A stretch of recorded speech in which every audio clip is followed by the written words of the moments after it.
They let her go after 17 years without a single word of thanks. Helen stood silently outside the restaurant, cradling an old cardboard box. Her eyes blurred with tears in the cold rain. And now, at the grand opening of a restaurant that bore her name, Helen still didn't understand why she had been invited. Suddenly, 5 Rolls-Royces pulled up along the curb. An older man with silver hair, graceful and dignified, stepped out. He looked at her for a long moment, then gently asked, "Were you the one who gave a little boy food every day for 10 years?" Helen nodded, surprised. His voice broke. "You have no idea. That boy was my grandson." From the car behind, the boy from years ago, stepped out, smiling, warm, and radiant as ever. Helen was in her early 40s and worked as the head cook at a small family-owned restaurant called Rosemary's Table, tucked into a quiet corner near the city park. She worked quietly, steadily, like a kitchen light that never went out. Never one to stand out, never one to ask for anything. She showed up every day on time, wearing a faded apron and carrying a weathered notebook full of handwritten recipes passed down from her late mother. She lived alone in a modest apartment, no husband, no children. No one called her name except a few co-workers and a couple of elderly neighbors. But everyone who had ever come to the restaurant, especially the homeless people in the area, knew exactly who she was. She often donated what she could, quietly helping others without expecting anything in return. No matter how busy the day got, Helen always took the time to prepare a small extra meal, usually a warm sandwich and a carton of milk, and placed it in a brown paper bag behind the restaurant. That food came from her own daily portion. The boy who received it was thin, shy, and always waited silently, around noon and again late at night. She never asked his name, never cried, never set any conditions. "I don't need to know why," she once told a grumbling manager. "I just need to know that a child doesn't go to bed hungry." That was Helen, an ordinary woman with an extraordinary heart. The boy's name was Evan. When Helen first met him, he was just 7 years old, small for his age, with tight, curly hair and hands cracked from the cold. He wasn't like other children. He didn't fidget. He didn't cry. He just sat there, curled up in a corner outside the restaurant, quiet as a shadow, his large eyes always cast down. Evan never begged. He didn't even speak. He would simply wait until Helen came out with a brown paper bag in her hands. Then, he'd bow his head low, take it gently with both hands, and disappear without a word. She once asked, "Where do you live, honey?" Evan just shook his head. "What about your mother?" He was silent for a long time, then whispered like wind slipping through a crack. "She died when I was 5. After losing his mother, Evan was placed in a children's shelter, a place he later said had more fights than hugs. He ran away. Since then, he drifted around the park area, sometimes sleeping near older homeless men, sometimes inside an old cardboard box or under the shuttered awning of a closed pharmacy. Life was like a gray fog until he met Helen. She didn't ask questions. She didn't flinch at his dirt or tell him to go elsewhere. Twice a day, noon and night, she always left a meal by the back door with a small note that simply read, "Eat well, sweetheart. Don't be afraid." To Evan, Helen was more than kind. She was the reason he believed the world hadn't completely turned its back on him. Helen never told anyone about the boy. She didn't post about it. She didn't tell her co-workers. She didn't ask permission from management. For her, leaving a meal at the back door wasn't an act of charity. It was instinct, like breathing, as long as her heart still beat. Every afternoon, while prepping meals for customers, she quietly wrapped up an extra sandwich, more meat, a little extra cheese, and a small carton of milk. Every evening, even on the busiest nights when no one had time to say hello, she still found a moment to pack a hot dinner. Sometimes honey-glazed chicken, sometimes just toasted bread with vegetable soup. And always tucked inside was a small handwritten note in her tilted cursive. "I added an egg today. Eat up, sweetheart. Or, they say it's going to rain tonight. Find a dry place to sleep, okay? Evan grew up with those notes. Each line, each fold of the brown paper bag was etched into his memory like a name carved into a headstone. He never lingered. He'd eat, and then quietly disappear. But the note, he always folded it neatly and slid it into his coat pocket like something sacred. Helen never asked for anything in return. Sometimes the restaurant manager scolded her. She'd bow her head, apologize quietly, and do the same thing again the next day.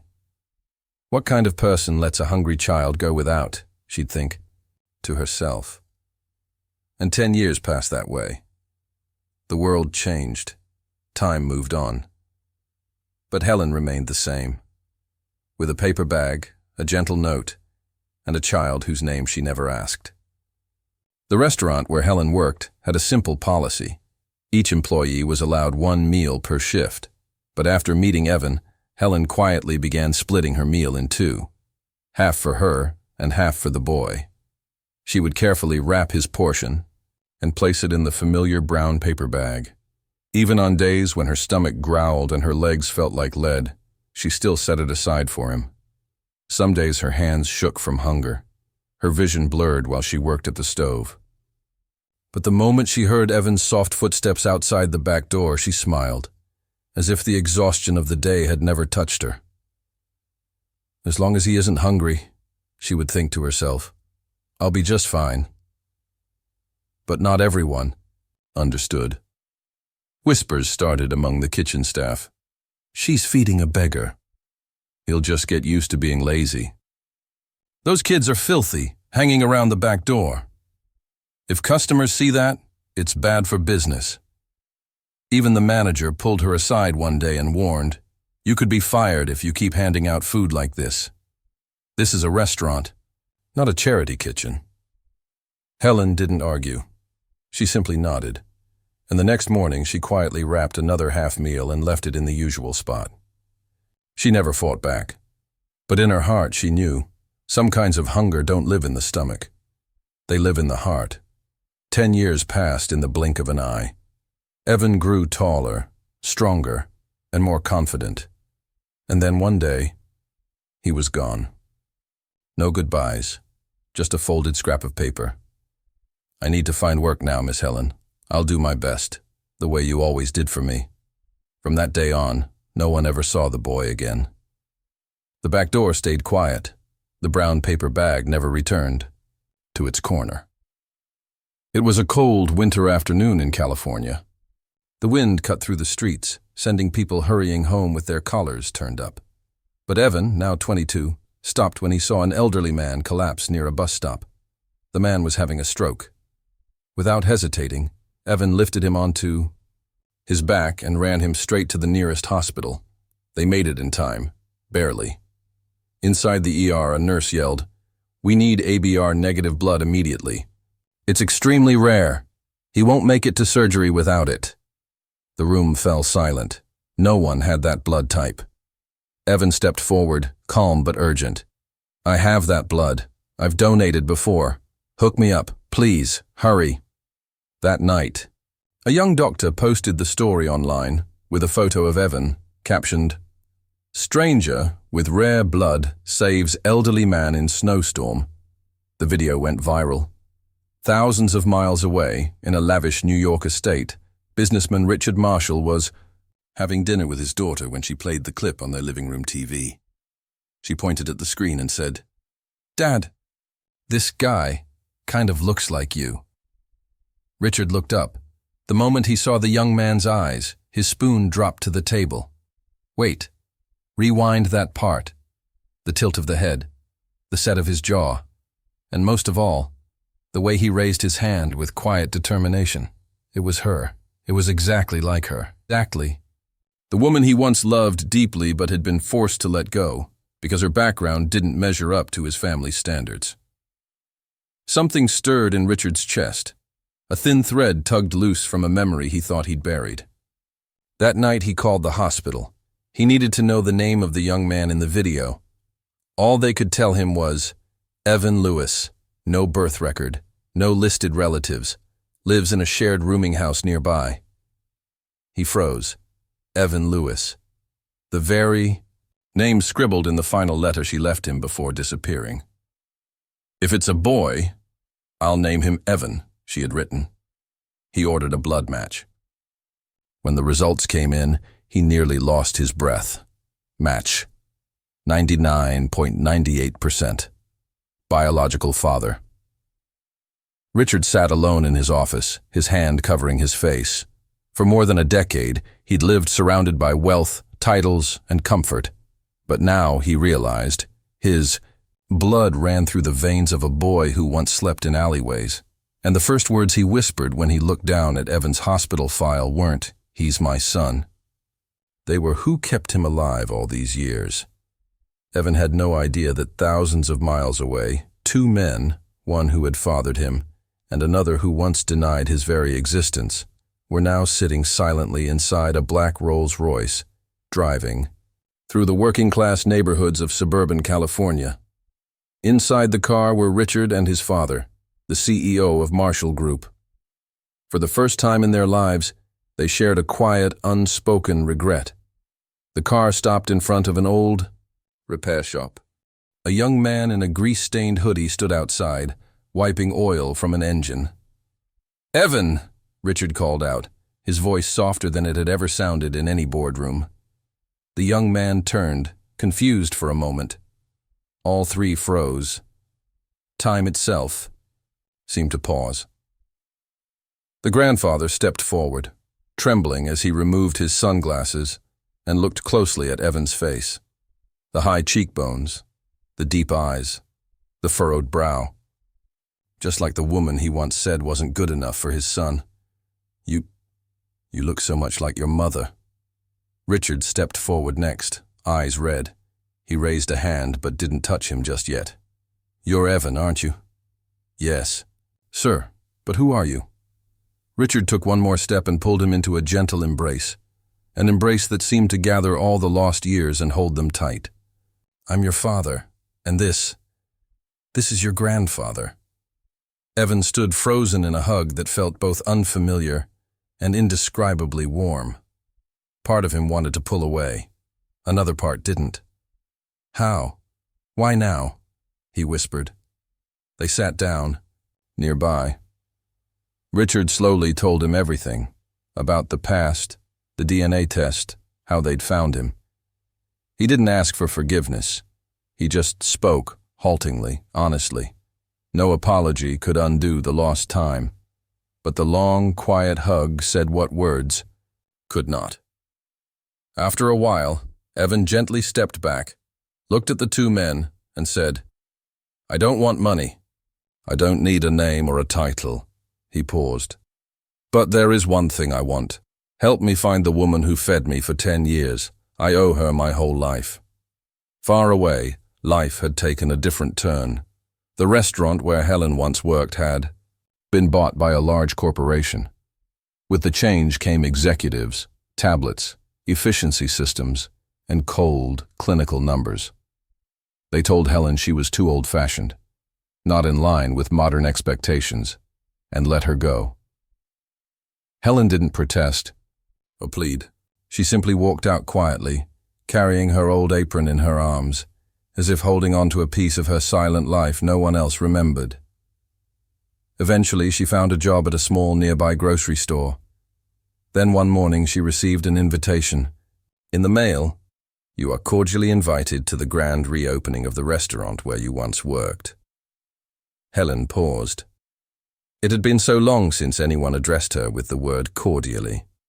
She planned to only walk by, maybe peek through the window, and leave.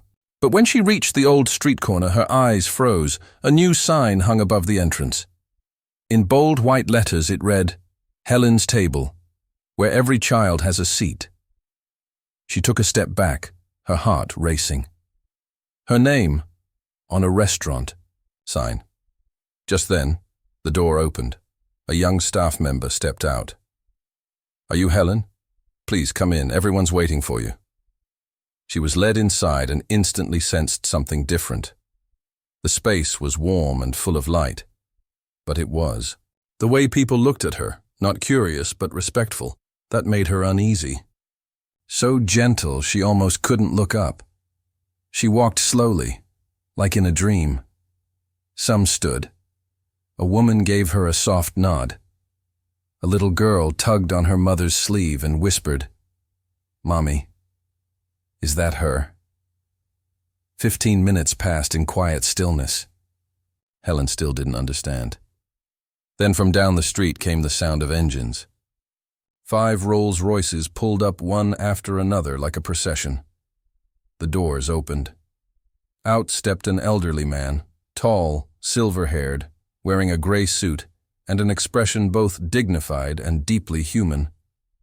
He approached slowly, studied her face, and asked with quiet reverence, "Are you the woman who fed a homeless boy for 10 years behind the back door?" Helen blinked, then nodded. The man smiled, eyes glistening. "That boy is my grandson. My name is Richard Marshall." Chairman of Marshall Group, gasps rippled through the restaurant.